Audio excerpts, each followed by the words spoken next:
symposium, because the way I see it is that, everybody talks about Chinese immigration these days. I think that, as Wilson said, we have fast become the fastest growing immigration group.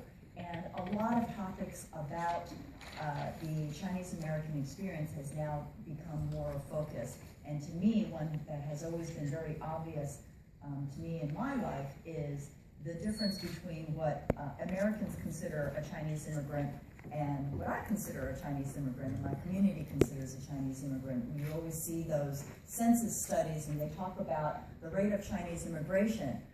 But as you'll hear from our panelists today, those who are considered a Chinese, myself a Chinese person, one of our panelists, Amanda, her family came from Vietnam. Most people on the book, she's considered a Vietnamese immigrant, but she considers herself Chinese. So these are things that we need to understand about each other, and I find that, in order for us to really understand and be able to present ourselves as a community to the community at large, who largely see us as being one unified group, it's best if we understand each other a little bit better. So without further ado, I want to introduce our panelists, and then this it's going to be in 3 sections. Basically, I'm going to ask one common question that I would ask all of our panelists to answer, and they cheated. I did send them these questions ahead of time, so supposedly they thought about it a little bit. And then the second is I will be asking a specific question of each panelist based on their background, and then we'll open it up to general Q&A. Unfortunately, given our time schedule, we are going to only be able to have about 4 or 5 questions for each panel, all right? So we have our panelists here who still managed to sit exactly in the order I was going to call on them anyway.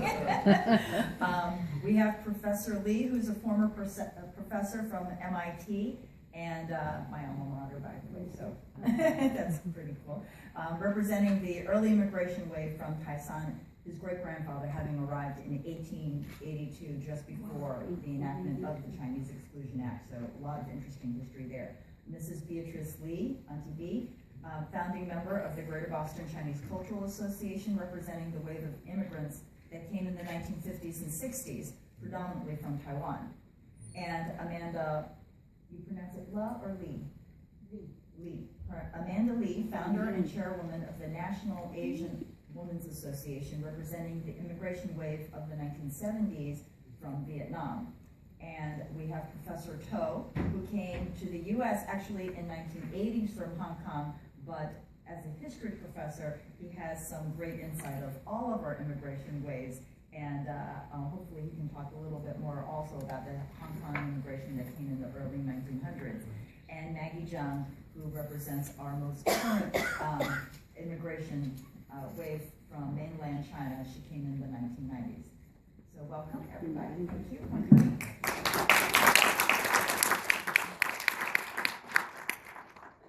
All right, so please don't take offense, but I am going to try to keep you guys to your time slot so that we don't run out of time, okay? So if I cut you off, it's not because I'm being disrespectful, it's because I'm trying to keep you guys on time. The first question, you will each get about 2 to 3 minutes to talk about, is that each of you represent a different wave of immigration into the U.S.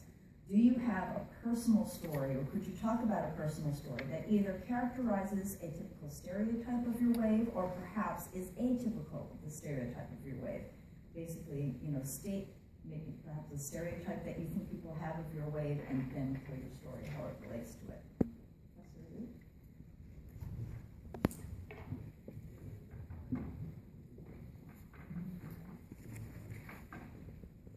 Well, I think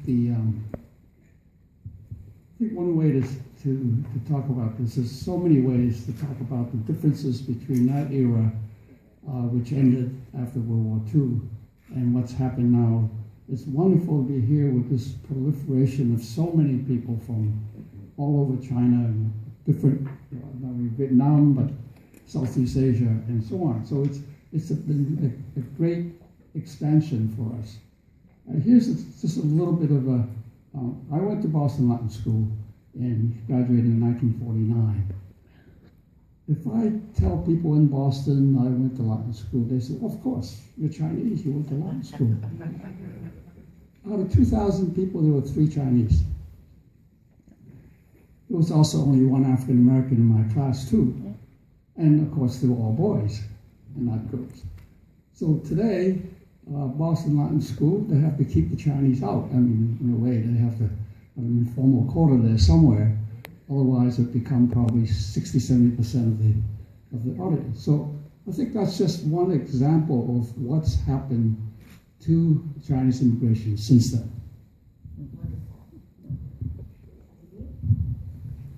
Let's see, 2 minutes, right? I was born and raised in China, Nanking, China. But 1949, when I was 18 years old, I was allowed to go to Taiwan. Actually, I was only in Taiwan 1 year. My colleagues here too, Gloria and I belonged to that group, 1950.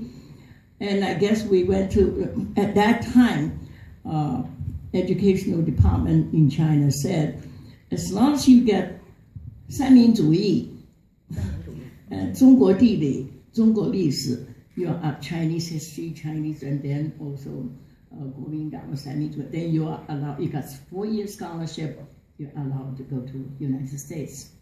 So my brother and I came, and I was only 19 years old. And of course, just like everybody else, I'm not an ABC, American born Chinese. I'm not an MIT, made in Taiwan, and I just and I'm not FOB, freight on board, but I just learned a new word today, this morning, FOP. I said, what's that? My old friends way back from the Asian Unity Group out here, and it's called fresh off plane. So that's how we flew over here. And of course, I was not allowed to go to any other school except College of Mount St. Vincent in New York, because that's where the Chinese Cardinal European resident, and he was a friend of Cardinal Spellman, who was the one that gave me the scholarship, I mean the diploma. I was very happy for the first 4 years, because I was the only Chinese in the whole place at the time. Couldn't speak any English, and everybody said to me, hi, hi, hi. How do you say I love you in Chinese? I taught them, but I was a favorite student for all my fellow American students. And my job, I had to work. 30 seconds. 30 seconds. Anyway, I had to work 50 hours a month, so I become a tutor for the blind student, you know, because I have to learn how to read, learn how to pronounce, so I had the best teachers in those days.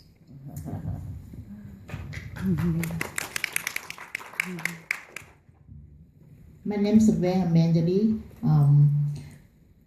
Right, this 41 years ago, right this moment, 11:30 a.m., April 30th, 1975, the war was stopped, and the life of many people in Vietnam should be changed at that moment, right this minute.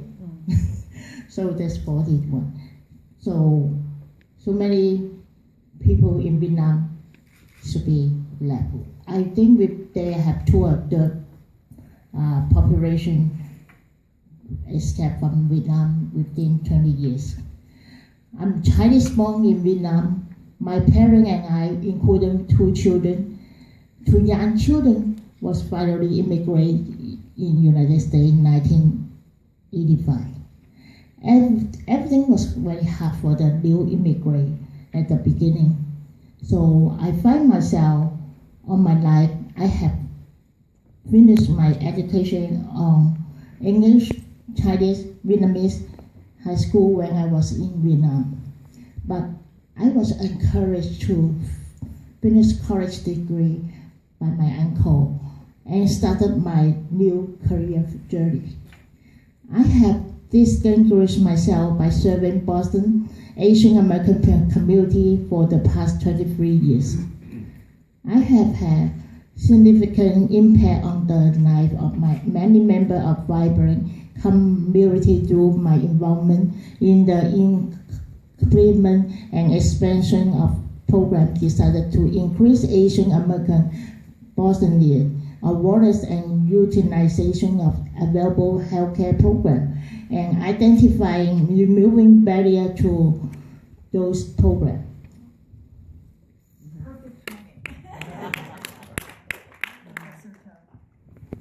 Yes, I was born in Hong Kong, and my father came from China in the 40s, and my mother came from China in the 50s to Hong Kong.